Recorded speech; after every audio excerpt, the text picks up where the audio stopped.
few moments later. Assalamualaikum warahmatullahi wabarakatuh. Perkenalkan, nama saya Nurfidiati Sakinah dengan NIM 2331019, Program Studi Perbankan Syariah, kelas 1A. Di sini saya akan menjelaskan tentang filsafat ilmu. Baiklah, langsung saja. Pengertian filsafat ilmu secara khusus yaitu mempelajari ilmu kebenaran tentang bidang keilmuan. Ada 3 hal yang mendorong manusia berfilsafat, yaitu 1. Kekaguman atau keheranan, 2. Keraguan atau kesangsian, 3. Kesadaran akan keterbatasan. Contoh filsafat kehidupan yaitu berpikir logis, berpikir kritis, bertindak bebas dan bertanggung jawab, dan konseptual. Filsafat dalam bahasa Inggris yaitu filosofi. Adapun istilah filsafat berasal dari bahasa Yunani yaitu filosofia yang terdiri atas 2 kata. Philos yang berarti cinta atau philia, persahabatan, dan sophos artinya hikmah, kebijaksanaan, pengetahuan, keterampilan, dan pengalaman praktis. Jadi, secara etimologi, filsafat berarti cinta kebijaksanaan atau kebenaran. Dalam Kamus Besar Bahasa Indonesia, kata filsafat menunjukkan pengertian yang dimaksud, yaitu pengetahuan dan penyelidikan dengan akal budi mengenai hakikat segala yang ada.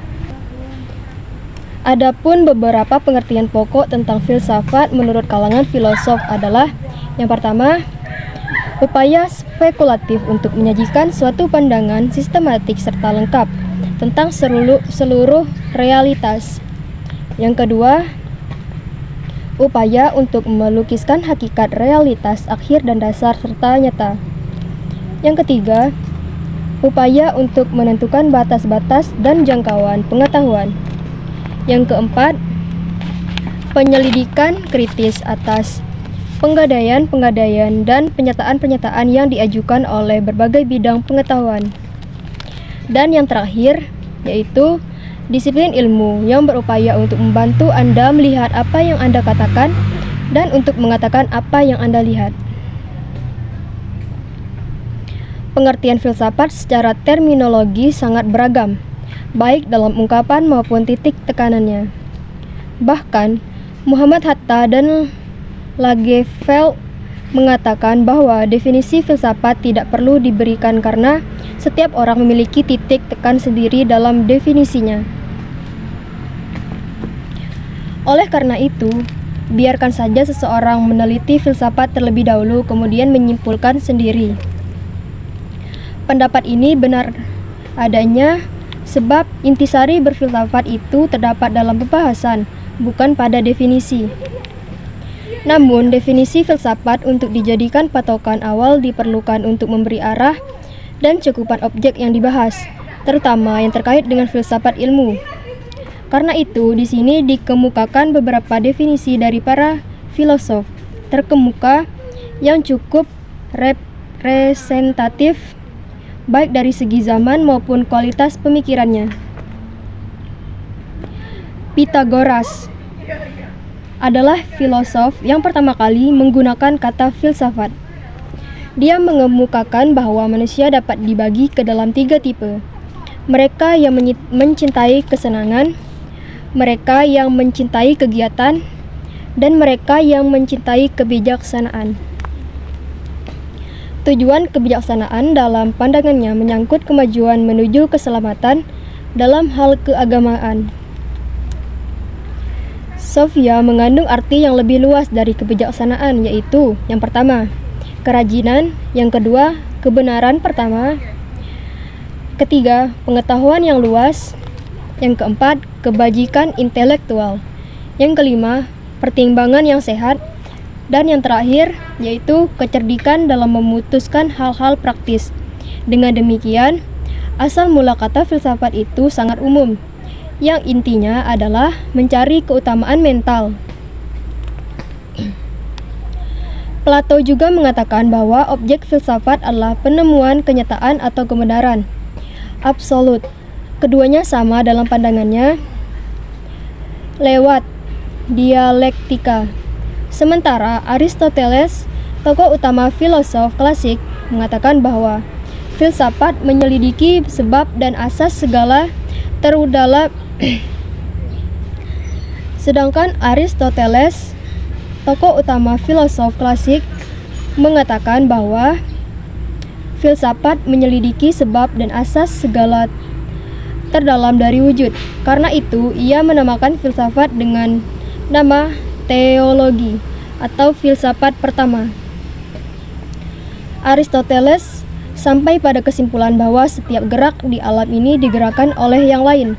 Karena itu, perlu menetapkan satu penggerak pertama yang menyebabkan gerak itu, sedangkan dirinya sendiri tidak bergerak. Penggerak pertama ini sama sekali terlepas dari materi. Sebab kalau ia materi, maka ia juga mempunyai potensi. Al-Farabi, seorang filosof muslim terbesar sebelum Ibnu Sina, berkata, filsafat ialah ilmu tentang alam yang mewujud dan bertujuan menyelidiki hakikatnya yang sebenarnya. Ibnu Rushd berpendapat bahwa filsafat atau hikmah merupakan pengetahuan otonom yang perlu dikaji oleh manusia karena dia dikaruniai akal. Al-Quran filsafat mewajibkan manusia berfilsafat untuk menambah dan memperkuat keimanan kepada Tuhan. Immanuel Kant mengatakan bahwa filsafat itu ilmu dasar segala pengetahuan yang mencakup di dalamnya 4 persoalan, yaitu yang pertama, apakah yang dapat kita ketahui? Dijawab oleh metafisika. Yang kedua, apakah yang boleh kita kerjakan? Dijawab oleh etika atau norma. Yang ketiga, sampai di manakah pengharapan kita? Dijawab oleh agama. Dan yang terakhir, apakah yang dinamakan manusia? Dijawab oleh antropolog. Filsafat juga didefinisikan oleh Hamer sama sebagai pengetahuan metodis, sistematis, dan koheren tentang seluruh kenyataan. Sedangkan Harun Nasution mengatakan bahwa filsafat adalah berpikir menurut tata tertib logika dengan bebas, tidak terikat pada tradisi, dogma, dan agama, dan dengan sedalam-dalamnya.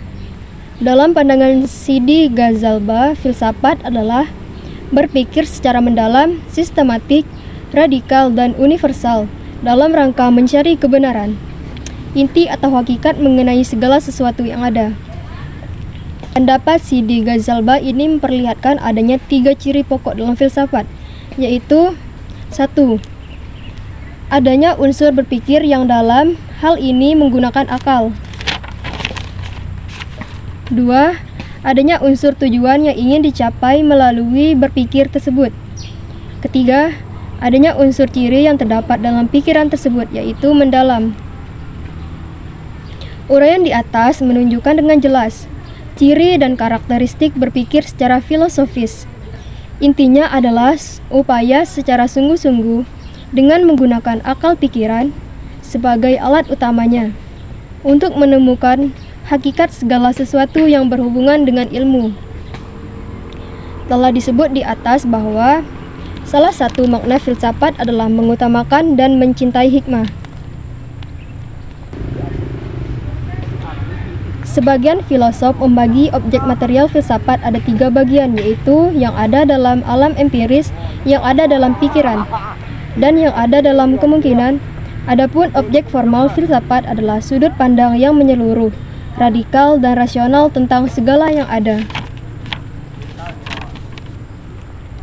Cakupan objek filsafat lebih luas dibandingkan dengan ilmu, karena ilmu hanya terbatas pada persoalan yang empiris saja. Sedangkan filsafat mencakup yang empiris dan yang non-empiris. Karena itu, filsafat oleh para filosof disebut sebagai induk ilmu, sebab dari filsafatlah ilmu-ilmu modern dan kontemporer berkembang. sehingga manusia dapat menikmati ilmu dan sekaligus buahnya, yaitu teknologi. Awalnya, filsafat terbagi pada teoretis dan praktis.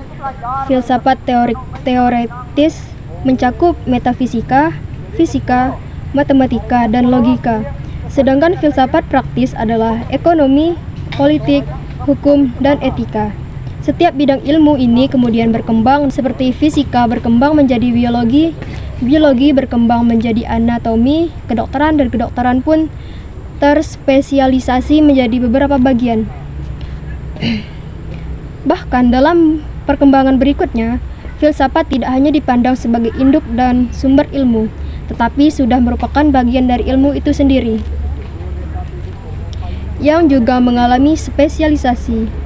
Contohnya, filsafat agama, filsafat hukum, dan filsafat ilmu adalah bagian dari perkembangan filsafat yang sudah menjadi sektoral dan terkotak dalam satu bidang tertentu.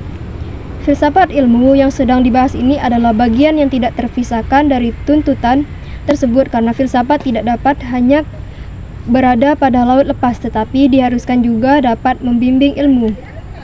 Tugas filsafat diantaranya adalah menyatukan visi keilmuan itu sendiri agar tidak terjadi bentrokan antara berbagai kepentingan. Dalam konteks inilah kemudian ilmu sebagai kajian filsafat sangat relevan untuk dikaji dan didalami.